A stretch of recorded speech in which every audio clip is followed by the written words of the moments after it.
लगता है। हमारे फैसले सारे वहाँ पे ही होते हैं, शंगू पे, और जो मोर्चे के लोग हैं वो पूरा फैसला लेते हैं, कमेटी के लोग, और पूरा बॉर्डर पूर्ण रूप से साथ में है। और जितने भी आंदोलन हो रहे हैं वे वहाँ से ही तय होते हैं, कहाँ जाना है किस आदमी को, वहाँ से तय होते हैं। और जो भी 18 तारीख तक 23 तक के जो प्रोग्राम लगे हैं उन पे सब पे हम काम कर रहे हैं। आंदोलन कैसे चलेगा उस पर पूरी रणनीति हम अपने लोग बनाते हैं, और आंदोलन पूरी मजबूती से चलता रहेगा। ना किसान को हताश होने की ज़रूरत है, ना हमारे पत्रकारों को भी। पूर्ण रूप से आपका भी सहयोग जो है वो इसी तरह से बना रहे। और कुछ एक खासियत और है कि कुछ पेपर बहुत उल्टा सुल्टा लिख रहे हैं, या तो वे पेपर वाले भी सुधर जाए, नहीं तो उनका फिर नाम हम उजागर जरूर करेंगे। मतलब गलत बयानबाजी करते हैं। पेपर वालों की भी जिम्मेदारी बनती है कि अगर देश टूट रहा है कहीं, वो कहते हैं कि जी एक मीटिंग में यहाँ कोई कभी पाकिस्तान का नारा नहीं लगा। एक पेपर ने कोट करके लिखा कि राकेश टिकैत हुआ था और उसमें पाकिस्तान के वहाँ जिंदाबाद के नारे लगे। मतलब ये एक नई चीज़ लेकर आए, तो मैं उस पेपर वाले का नाम अभी नहीं लेता, लेकिन इस तरह की हरकत ना करें। मैंने कभी जीवन में कुछ भी लिखा पेपर वालों ने, कभी उनको नहीं कहा, लेकिन इस तरह के इल्ज़ाम मत लगाओ कि हमारी मौजूदगी में किसी की हिम्मत कोई पाकिस्तान का नारा लगा दे। उसको तो जिम्मेदारी पेपर वालों की भी बनती है कि ऐसे लोगों को तो पकड़े, और पेपर से पहले राष्ट्र हमारा है, उसको उनके वहीं पकड़ना था। कोई इस तरह का आदमी था, यहाँ इस तरह का नहीं था। तो हमारी सबकी जिम्मेदारी बनती है कि कोई अगर इस तरह का लोग हैं, कोई इस तरह की किसी ने हरकत करिए तो हमको ज़रूर बतावे। ये पूर्ण रूप से गलत चीज़ है। एक सवाल। हाँ आप बताओ। जिस दिन चक्का जाम हुआ था, हाँ जी, और उत्तर प्रदेश और उत्तराखंड में चक्का जाम नहीं करने का फैसला लिया हाँ गया उस समय, उसके बाद ये भी बयान आया दर्शनपाल जी का कि जो राकेश टिकैत ने जो फैसला लिया वो जल्दीबाजी में फैसला। हाँ जल्दी हमें इनको नॉलेज नहीं थी उस टाइम पे। राज्यपाल जी थे, उनको बताया था, और प्रेस सामने थी, तो हमको तुरंत लेना पड़ा और तुरंत ही इनसे पूछ लिया गया। इनको पता नहीं था, क्योंकि हमारे ही 1000 झंडे यहाँ से गए, यूनियन के तिरंगे झंडे गए, टोपियाँ खरीदी गई, और जब पता चला कि 10 के जगह किसान आंदोलन लेके आए हुए, इसका मतलब ये है कि हम पहले बाहर अपने अपने प्रांत में आंदोलन कर रहे थे, 80 दिन तो यहाँ हो गए। राकेश टिकैत जी हैं, मैं दर्शनपाल हूँ, राज्यपाल जी हैं, गुरनाम सिंह हैं। आज की पीसी में मुख्य बात यही, जो मैं सिर्फ अगले एक्शन रखूँगा, बाकी राज्यपाल जी रखेंगे। इतना बताना चाहता हूँ कि 14 तारीख को हम पूरे देश में जो हमारे किसान 230 आज तक शहीद हो चुके हैं उनको, और पुलवामा में जो शहीद हुए थे उनको श्रद्धांजलि देने के लिए पूरा दिन रात को 7 बजे से लेकर 8 बजे तक मोमबत्ती मार्च और मशाल जुलूस करेंगे। 16 तारीख को सर छोटू राम जी का दिन पूरे देश में मनाया जाएगा। उसकी जीवनी और उनका जो उनकी कंट्रीब्यूशन है वो याद किया जाएगा। और 18 तारीख को 12 बजे से लेकर 3 बजे तक 4 घंटे का रेल का चक्का जाम किया जाएगा पूरे देश में। इसी के साथ अगली मीटिंग में अगले प्रोग्राम रखेंगे। इतना ये बता दूं कि हमने संयुक्त किसान मोर्चा की तरफ से ये भी तय किया है कि छत्रपति शिवाजी का 19 तारीख को होता है। महाराष्ट्र से बहुत डिमांड है हमारी, पूरे देश में उनको भी याद किया जाएगा इस आंदोलन के जरिए संयुक्त किसान मोर्चा की तरफ से। नेक्स्ट राज्यपाल जी आपके साथ रखेंगे। अभी ये पंचायत करके आए हैं पंजाब में भी, कल भी बहादुरगढ़ बड़ी पंचायत हुई है। बलबीर सिंह राज्यपाल जी। दोस्तों ऐसे है, भारत सरकार झूठ बोलने में बहुत माहिर है। वो सारे देश को गुमराह कर रही है कि जी हमें बताया नहीं जा रहा कि इस काले कानूनों में काला क्या है। मैं आपके माध्यम से सारे देश को बता देना चाहता हूँ कि 11 मीटिंगों में 3 बार हम क्लॉज बाय क्लॉज बहस करके सरकार को बता चुके हैं कि ये सारे कानून पूरे के पूरे काले हैं। और वो हर क्लॉज पे बहस के दौरान लिखते रहे कि इसको अमेंड कर देते हैं, इसको भी अमेंड कर देते हैं, इसको भी अमेंड कर देते हैं, और अखीर में कहते हैं ये सारा अमेंड कर देते हैं। तो हमने कहा अगर सारा अमेंड करना है तो इसे वापस ले लो। तो सरकार बार बार झूठ बोल रही है, और अब तो सरकार बिल्कुल उखड़ गई है लगता है। पर हमारे देश के प्रधानमंत्री, हर प्रधानमंत्री जो एक शब्द भी बोलता है अपने मुंह से, दुनिया के लोग उसके नाप तोल के उसका एनालिसिस करते हैं। और हमें बहुत दुख हुआ कि भारत के प्रधानमंत्री नरेंद्र मोदी जो बार बार किसान को अन्नदाता अन्नदाता कहा करते थे, इतना उखड़ गए हैं। उन्होंने पार्लियामेंट में डिप्लोमेटिक गालियां दी किसान को, उन्हें आंदोलनजीवी कहा, उन्हें पराजीवी कहा। पराजीवी का मतलब है हम गली के कीड़े हैं। अगर वो ऐसी गालियां किसान को देते हैं, हमारे भी दिल पे लिखी गई, और जब भारत हमारे पास आएगी कभी तो इसकी सज़ा भी हम देंगे, लेकिन इसकी हम सख्त शब्दों में निंदा भी करते हैं। और अभी सारे देश में, सारे उत्तर भारत में खास तौर पर सारे देश में, महाराष्ट्र में भी अगले दिनों में रैलियां होने वाली हैं, और गुजरात में एक हुई भी है, और बाकी अगले दिनों में जहाँ जहाँ भी रैलियाँ होंगी आपको सबको बता दिया जाएगा। कल को करनाल रैली है, 11 तारीख को पंजाब में एक दिन के नोटिस पे जगरांव में रैली हुई, जिसमें लाखों किसान, 9 तारीख को डिक्लेयर हुआ, 11 को रैली थी, लाखों किसान इकट्ठे हुए। इसका मतलब है कि ये आंदोलन जन आंदोलन बन गया, और घर घर में इसका सरकार के जो फैसले हैं उनका विरोध चल रहा है। तो मैं ये स्पष्ट कर देना चाहता हूँ कि अब सरकार इस आंदोलन को दबा नहीं सकेगी, चाहे आगे आने वाले दिनों में फसल की कटाई का मौसम आ रहा है, मौसम बदल रहा है, लेकिन किसानों ने गांव-गांव में तय कर लिया है, जो यहाँ बैठेंगे उनका काम उसके गांव के लोग करेंगे, फसल लोग काटेंगे, और यहाँ के जत्थे बदलते रहेंगे। आंदोलन बंद नहीं होगा, आंदोलन पीसफुल था, पीसफुल है, पीसफुल रहेगा, इसमें कोई दो राय नहीं। अब सर गुरनाम सिंह। देखिए, हमारे देश की सरकार सरकारी तौर पे झूठ बोलती है। मोदी जी कहते हैं एमएसपी था, एमएसपी है, एमएसपी रहेगा, लेकिन हम कहते हैं मोदी जी झूठे थे, झूठे हैं, झूठे रहेंगे। एक तरफ जब हम मीटिंग में जाते हैं और एमएसपी पे बात शुरू करते हैं तो सरकार चक्कर काट जाती है। 3, 4, 5 बार हमने बात शुरू की और उन्होंने बात से किनारा किया, और अमित शाह जी ने तो एक ही मीटिंग उनके साथ हुई और उसमें ये कह दिया कि एमएसपी पे खरीद नहीं सकते। एमएसपी देना और चीज़ है, तय करना और चीज़ है, लेकिन एमएसपी पर खरीदना और चीज़ है।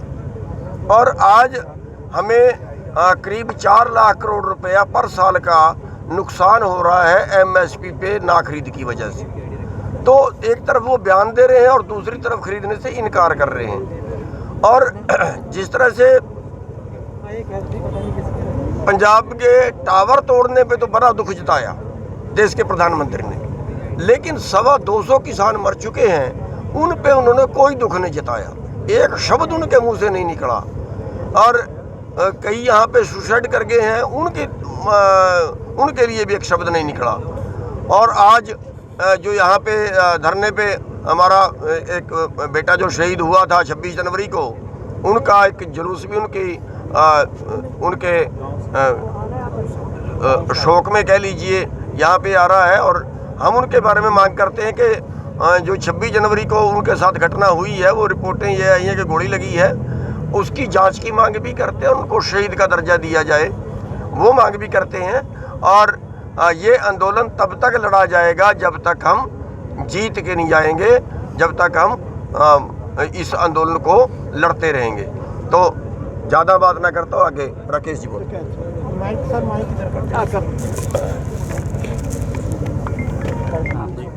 कई मीटिंगों के हैं, कहीं जाम के हैं, वो संपूर्ण रूप से सहमत है और मोर्चे को मजबूती से चलाते रहें। और सरकार को अगर बात करनी है तो सरकार सिंघू बॉर्डर पे ही बात करेगी, जो उनकी लाइन पहले थी उसी लाइन से सरकार बात करे। हमारे इशू ये है कि 3 बिल वापसी हो, एमएसपी पे कानून बने, स्वामीनाथन कमेटी की रिपोर्ट लागू हो, आगे कमेटी बन जाएगी, सरकार और किसान बैठ कर बातचीत करता रहेगा, ये मामले पहले से खत्म कर दो और फिर कमेटी बन जाएगी, बात करते रहेंगे। आज जो बात हुई, आप लोगों ने कहा कि बीजेपी को वोट नहीं देना, मंच से भी कहा, नहीं हमने कहा, और इनको सबक सिखाना है, इस तरह की जो बातें कही, इनसे फिर आप कहते हैं कि भाई खेत में जाल लग रहे, फोटो खिंचवा रहे अभी। हाँ। अभी आगे बहुत काम आऊंगा, अपना खेत में काम करो भाई। ये भी और ये जो पैदल मार्च जो है, पैदल मार्च की आपने बात कही है, चलेंगे ना, दिल्ली की तरफ लोग बढ़ेंगे। तो आप इसका समर्थन कर रहे हैं? जब हम कॉल देंगे ये आज नहीं, अभी नहीं, अभी कॉल देंगे करेंगे। सर दर्शनपाल जी आपने यूपी गेट में टोल फ्री करने की बात कह रहे थे, उस पर क्या करें? नहीं, वो है कि राजस्थान में हो गया है, अभी यूपी में कॉल देंगे। यूपी के ये साथियों की सलाह से उनका कुछ हमने ऐलान नहीं किया। मैंने कहा आने वाले दिन आगे करेंगे, एक के बाद एक सर राजस्थान हो गया सर, ये रेल रोको पंजाब, में हरियाणा, राजस्थान दर्शनपाल जी, रेल रोको में यूपी और उत्तराखंड इंक्लूड होगा। पिछली बार शायद Everything, पिछली सारा बार देश आप लोगों का होगा, कंसेंसस सारा नहीं देश था। included सारा है, देश शांत में ही पिछली होगा। बार शायद कंसेंसस नहीं था आप लोगों का नहीं, यूपी ये और बात उत्तराखंड नहीं था, में। आंदोलन आपका का- स्टेटमेंट भी आया था। यूपी हमारे साथियों को लगा कि बीजेपी कोई गड़बड़ कर आरएसएस गड़बड़ करवा सकता है, इन्होंने प्रकाश हमारे यूनियन के झंडे ले गए वे, हाँ, 1000 झंडे। अच्छा, वो उसके बीजेपी चल- और आरएसएस के थे, उसका हाँ लेकिन उस समय नाम डिस्क्लोज नहीं किया गया हमें कोई भी, किसी को भी। वो अलग बात है, लेकिन जो हमारा वो है उसके बाद सेकंड स्टेटमेंट आया कि आंदोलन का सिर्फ चेंज किया गया है रूट। हाँ, लेकिन अभी को जो भी है रेल में दे देंगे पूरा जुलूस है तजर्बा। या रेल रोको है पूरे देश में। ਡਾਕਟਰ ਦਰਸ਼ਨਪਾਲ ਜੀ 14 ਤੋਂ 18 ਤੱਕ ਦੇ ਜਿਹੜੇ ਪ੍ਰੋਗਰਾਮ ਨੇ, ਇੱਕ ਵਾਰੀ ਉਹ ਸਾਰੇ ਪ੍ਰੋਗਰਾਮ ਦੱਸ ਦਿਓ ਜੀ। ਦੂਸਰੀ ਗੱਲ, ਸਰਕਾਰ ਅਰਧ ਸੈਨਿਕ ਬਲਾਂ ਨੂੰ ਸ਼ਹੀਦ ਦਾ ਦਰਜਾ ਨਹੀਂ ਦਿੰਦੀ। ਕੱਲ ਅਸੀਂ ਉਹਨਾਂ ਦਾ ਦਿਨ ਮਨਾਉਣ ਲੱਗੇ ਆ, ਜਿਹੜਾ ਪੁਲਵਾਮਾ ਅਟੈਕ ਦਾ। ਕੀ ਇਹ ਮਾਮਲਾ ਚੱਕਿਆ ਜਾਏਗਾ ਸੰਯੁਕਤ ਕਿਸਾਨ ਮੋਰਚੇ ਵੱਲੋਂ ਦੇਸ਼ ਦੇ ਸੁਰੱਖਿਆ ਕਰਮੀਆਂ ਦੇ ਲਈ? नहीं देखो सरकार की ਅਰਧ ਸੈਨਿਕ ਬਲਾਂ ਨੂੰ ਸ਼ਹੀਦ ਦਾ ਦਰਜਾ ਨਹੀਂ ਨਹੀਂ, ਅਸੀਂ ਇਹ ਕਹਿੰਦੇ ਆ ਕਿ ਸਰਕਾਰ ਦੀਆਂ ਗਲਤੀਆਂ ਕਰਕੇ ਜਿਹੜੇ ਵੀ ਸ਼ਹੀਦ ਹੋਏ ਨੇ ਉੱਥੇ नंबर 1 किसान शहीद हो गए, 230 किसान शहीद हुए हैं अभी तक। वो किसान और जवान की शहादत को याद करते हुए श्रद्धांजलि दिवस 14 तारीख को मोमबत्ती मार्च, मशाल जुलूस करके पूरे देश में रात को 7 बजे से लेकर 8 बजे तक पूरे देश में मनाया जाएगा, याद किया जाएगा। दूसरा, 16 तारीख को पूरे देश में सर छोटू राम जी को याद किया जाएगा, बसंत पंचमी वाले दिन, जिसमें उनकी ज़िंदगी और उन्होंने जो कंट्रीब्यूट किया खेती ज़मीन के लिए उसको याद किया जाएगा। 18 तारीख को 12 बजे से लेकर 3 बजे तक 4 घंटे का रेल रोको प्रोग्राम पूरे देश में इम्प्लीमेंट किया गया है, पूरा शांतमयी तरीके से किया जाएगा। एक बात छोटी सी रहेगी बीच में। अच्छा, जो शहीद हुआ था यहाँ पे, ये जो इस धरने पे रहता था लड़का नवरीत, तो उसकी जो रिपोर्टें आ रही हैं वो ये आ रही है कि उसके सिर में गोली लगी थी। तो हमारी मांग है कि उसको शहीद का दर्जा दें और उसकी जांच हो, क्योंकि सरकार तो कह रही है हमने गोली चलवाई नहीं। और ये इन्होंने कुरुक्षेत्र में भी ऐसे ही किया था, लाठी चलवाई थी, बोला था हमने चलवाई नहीं। तो हम उसकी जांच की मांग करते हैं और उसको शहीद का दर्जा दिया जाए, ये मांग करते हैं। और आज उसके नाम से एक यात्रा भी यहाँ पे आ रही है, थोड़ी देर में पहुँचने वाले हैं। करीब 8-10 हज़ार लोग हैं। हाँ ठीक, पहुँच गए वो। हाँ, 8-10 हज़ार लोग हैं। उसकी याद में एक यात्रा भी यहाँ पे आ रही है। तो उसका जो एक उनका बलिदान है, वो जो है देश के लिए एक बड़ा बलिदान उन्होंने दिया है। उनके भी हम उनके परिवार के प्रति हमारी संवेदना है, और जितने भी शहीद इस आंदोलन में हुए हैं उन सब के प्रति हमारी संवेदना है। और साथ ही आज हम यहाँ जैसे पीसी कर रहे हैं, इसमें जितने भी किसानों के लोगों को गिरफ्तार करके जेल में रखा है उनको इमीडिएटली रिलीज किया जाए। भाषा क्या संख्या है? 127 थे, उसमें से शायद 10 लोगों को बेल हो गई। कई तो बिल्कुल निर्दोष है, कहीं से पकड़ लिए, दूर से 20 किलोमीटर से, कई तो लंगर का सामान लेने के वहाँ से चल पकड़ रहा लिया है, उनको। कमेटी बनी है, इसीलिए 10 लोगों की बेल हो गई है। उनको अंदर से कोशिश कर रहे हैं कि उनको सब जेल्स है वहाँ, लीगल कमेटी आज प्रेस कॉन्फ्रेंस कर रही सिंगू में भी, उनको जो सब जेल्स हैं कल ही मिले हमारे साथी जाके, उनको एक सब जेल में सबको इकट्ठा रखने के लिए सरकार से अपील किया हमने, और सबको अंदर फाइनेंशियल हेल्प के लिए 2-2 हज़ार रुपया हमारी लीगल कमेटी। ਰਾਜੇਵਾਲ ਸਾਹਿਬ, ਪੰਜਾਬ ਦੀ ਪਹਿਲੀ ਤੁਸੀਂ ਮਹਾਪੰਚਾਇਤ ਕਰਕੇ ਆਏ ਹੋ, ਕਿੱਦਾਂ ਦਾ ਤਜਰਬਾ ਰਿਹਾ? ਔਰ ਦੂਸਰੀ ਗੱਲ, ਹਰਿਆਣਾ ਦੇ ਵਿੱਚ ਮਹਾਪੰਚਾਇਤਾਂ ਪਹਿਲਾਂ ਤੋਂ ਚੱਲ ਰਹੀਆਂ ਸੀ, ਖਾਪ ਪੰਚਾਇਤਾਂ ਦੇ ਰੂਪ ਦੇ ਵਿੱਚ, ਯੂਪੀ ਦੇ ਵਿੱਚ ਚੱਲ ਰਹੀਆਂ ਨੇ। ਪੰਜਾਬ ਦਾ ਤਜਰਬਾ ਜਗਰਾਉਂ ਦਾ ਕਿੱਦਾਂ ਰਿਹਾ? ਕਿਉਂਕਿ ਅਸੀਂ ਪੰਜਾਬ ਦੇ ਵਿੱਚ ਨਹੀਂ ਹਾਂ, ਦੂਰ ਹਾਂ। ਦੂਜੀ ਗੱਲ, ਕੀ ਇਨ ਫਿਊਚਰ ਵਿੱਚ ਵੀ ਆਪਾਂ ਨੂੰ ਪੰਜਾਬ ਦੀ ਇਹ ਯੂਨਿਟੀ ਮਹਾਪੰਚਾਇਤਾਂ ਦੇ ਰੂਪ ਦੇ ਵਿੱਚ ਦੇਖਣ ਨੂੰ ਮਿਲੇਗੀ?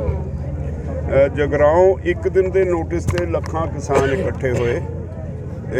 ਅਸੀਂ 9 ਤਾਰੀਖ ਨੂੰ 11 ਦਾ ਐਲਾਨ ਕੀਤਾ, ਔਰ 11 ਨੂੰ ਬਹੁਤ ਵੱਡੀ ਗਿਣਤੀ 'ਚ, ਕੋਈ ਮਤਲਬ ਸ਼ਾਮ ਤੱਕ ਲੋਕੀ ਆਉਂਦੇ ਰਹੇ, ਇੰਨਾ ਵੱਡਾ ਹੜ੍ਹ ਸੀ। ਇਹ ਤੋਂ ਪਤਾ ਲੱਗਦਾ ਵੀ ਇਹ ਅੰਦੋਲਨ ਜਨ ਅੰਦੋਲਨ ਬਣ ਗਿਆ, ਔਰ ਘਰ ਘਰ ਲੋਕਾਂ ਦੇ ਇਹਦੀ ਚਰਚਾ ਹੁੰਦੀ ਹੈ।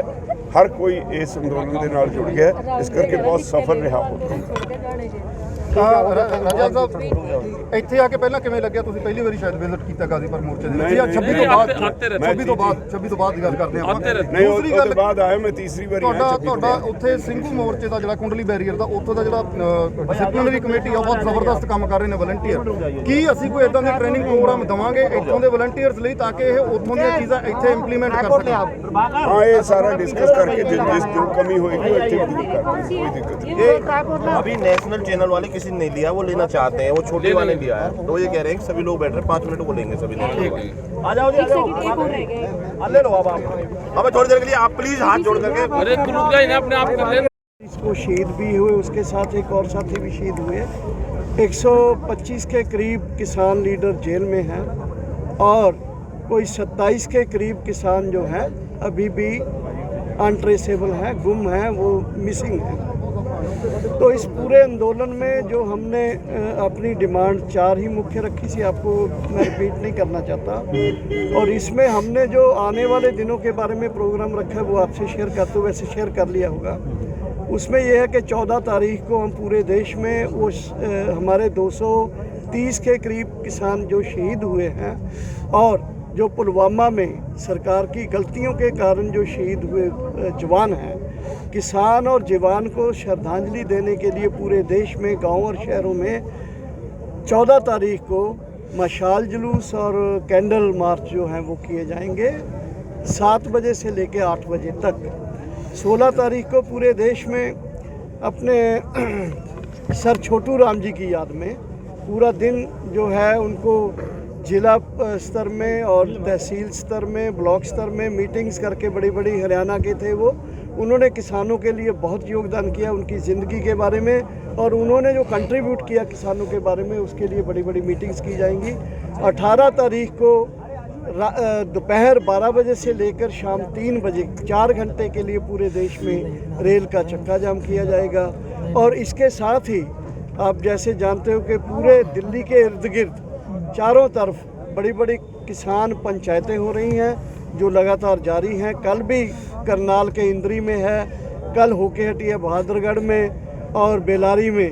तो ये किसान पंचायतों के जरिए हम जनता का दबाव संघर्ष सरकार के ऊपर और ये धरने हैं उनको बढ़ाते हुए सरकार के ऊपर ये दबाव डाल रहे हैं कि हमारी डिमांड्स को जल्दी से जल्दी माने, ताजो हम आराम से उठकर अपने बच्चों के पास जाएं, बच्चे अपने माँ बाप के पास जाएं। ये जो माहौल है सरकार ने बनाया हुआ, बीजेपी एनडीए की सरकार ने, इसको एक तरह से किसान अपनी जीत कर लौटे अपने अपने घरों में। पूरे देश से किसान आए हुए हैं, केवल पंजाब के नहीं है, केवल यूपी के नहीं है, पूरे देश का किसान आज जाग उठा है, लोग जाग उठे हैं। इसके आज ही आपने पढ़ा होगा कि ब्रिटिश पार्लियामेंट में इसका डिस्कशन हुआ है, पूरे दुनिया में इसका चर्चा हो रहा है।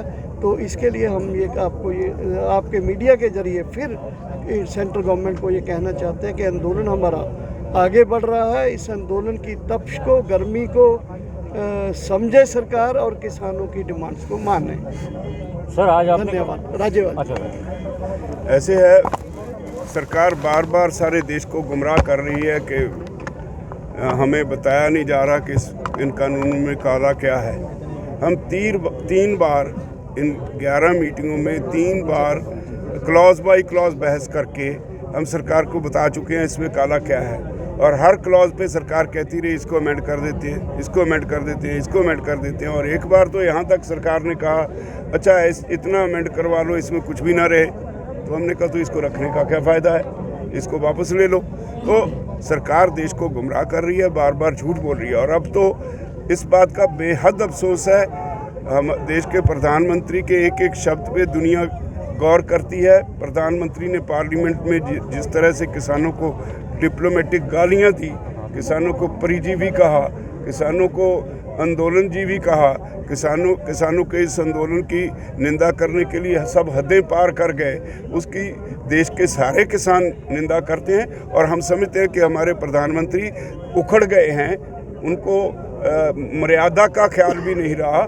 इसीलिए वो किसानों को गालियां दे रहे हैं। हमारे अंदर वो लिखी जा चुकी हैं वो गालियां। तो देश के किसान जब समय आएगा उसका भी भारतीय जनता पार्टी को जवाब देंगे कि ऐसा आदमी प्रधानमंत्री बनाया जिसको बोलने की तहजीब भी नहीं है, किसानों को अन्नदाता कहने वाला, जो सारे देश को खाने के लिए पैदा करके देता है, उसको ऐसी गालियां बिल्कुल ही बर्दाश्त के योग नहीं है। और हम आंदोलन जारी रखेंगे। ये पीसफुल था, पीसफुल है, पीसफुल रहेगा, इसमें कोई दो राय नहीं। सरकार को ये गलतफहमी है कि मौसम बदल रहा है और काम का समय शुरू होने वाला है।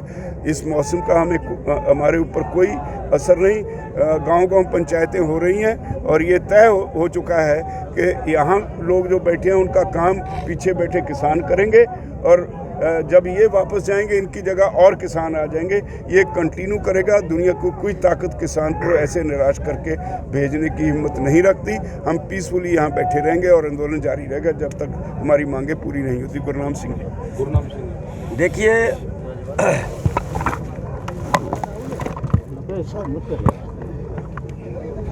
बहुत दिनों से आंदोलन चल रहा है। 11 दौर की इसमें मीटिंग हुई है और 11 दौर की मीटिंग के बाद भी नतीजा 0 निकला है। और कई बार हमने एमएसपी पे बात करनी चाहिए, लेकिन एमएसपी पे सरकार एकदम किनारा काटती है। जैसे ही बात शुरू करते हैं सरकार किनारा काटती है। और जिस दिन अमित शाह जी से मीटिंग थी उस दिन अमित शाह जी ने स्पष्ट कर दिया था कि हम एमएसपी पे खरीद नहीं सकते, साफ कर दिया था। और उसके बावजूद भी प्रधानमंत्री जी लोकसभा में बोल रहे हैं कि एमएसपी था, एमएसपी है, एमएसपी रहेगा। हम ये कहते हैं कि मोदी जी झूठे थे, झूठे हैं और झूठे रहेंगे। जिस तरह से वो इस आंदोलन को प्रताड़ना कर रहे हैं, आंदोलन की हम उसकी निंदा करते हैं। जैसे उन्होंने अपने गुंडों से हमले करवाने चाहे। 3 बार हमारे आंदोलन पे हमले हो चुके हैं, जिसमें बीजेपी के नेता साथ में हैं, जिसमें पुलिस साथ में है, जिसमें उनके बाकी लोग साथ में हैं। 3 बार आंदोलन पे हमले हो चुके हैं और उसके बाद जो उन्होंने भाषा बरती है वहाँ पे वो अति निंदनीय है। और मैं ये कहना चाहूँगा कि इन आंदोलन जीवियों ने देश को आज़ाद कराया था। इन आंदोलन जीवियों ने उसके बाद हर लड़ाई लड़ी है इन आंदोलन जीवियों ने। और आज भी जो हमारी लड़ाई है वो देश को बचाने की है, वो भुखमरी से देश को बचाने की, वो आर्थिक गुलामी से देश को बचाने की है। ये लड़ाई लड़ रहे हैं आंदोलन जीवी। तो हमें अपने आंदोलन जीवी होने पे गर्व है, क्योंकि जो बीजेपी के लोग हैं, जो ये आरएसएस के लोग हैं, इन्होंने तो देश की आज़ादी की लड़ाई में भी कोई योगदान नहीं दिया। और यहाँ पे वो महात्मा गांधी जी की पोती बैठी थी, महात्मा गांधी जी को इन्होंने मारा था। ये 60 साल तक इन्होंने अपने जो उनका दफ्तर है उस पर झंडा, तिरंगा झंडा नहीं लगाया। ये देशभक्त कहाँ से हो गए? देशभक्त लोग ये बैठे हैं जो किसान हैं, जो मजदूर हैं। इनके अब इतिहास उठा के देखें, देश की लड़ाई में इनके परिवारों से शहीद हुए। आज़ादी के बाद जो सीमाएं संभाली वो सारे इनके परिवारों से शहीद हुए अभी तक। तो ये जो आज जो देशभक्त बन गए हैं, तो वास्तविकता ये है कि आज भी वो देश को खा रहे हैं। देशभक्ति के नाम पे तो खाली हमें लड़ा रहे हैं, लेकिन वास्तविकता ये है कि आज जो देश का हाल हो गया, सोने की चिड़िया देश को आज भी ये कारपोरेट के हवाले कर रहे हो। देश का भोजन कारपोरेट के हवाले कर रहे हैं। सारे देश का भोजन अगर गोदामों में बंद हो जाएगा तो मार देंगे सारे देश को। कल तो सारा पानी भी बंद कर देंगे। आज भोजन बंद किया, कल पानी बंद कर देंगे, उसके बाद खेती भी ये लोग करेंगे, उसके बाद सारा बिजनेस तो इनके पास चला ही गया। तो ये आंदोलन जो है देश को बचाने का आंदोलन है। और मोदी बीजेपी के इस तरह के व्यवहारों से जो है वो आंदोलन बंद नहीं होगा। हम तब तक लड़ेंगे जब तक हमारी बात मानी नहीं जाएगी। उसमें कितना टाइम लगे, उसमें कितनी कुर्बानियाँ देनी। सर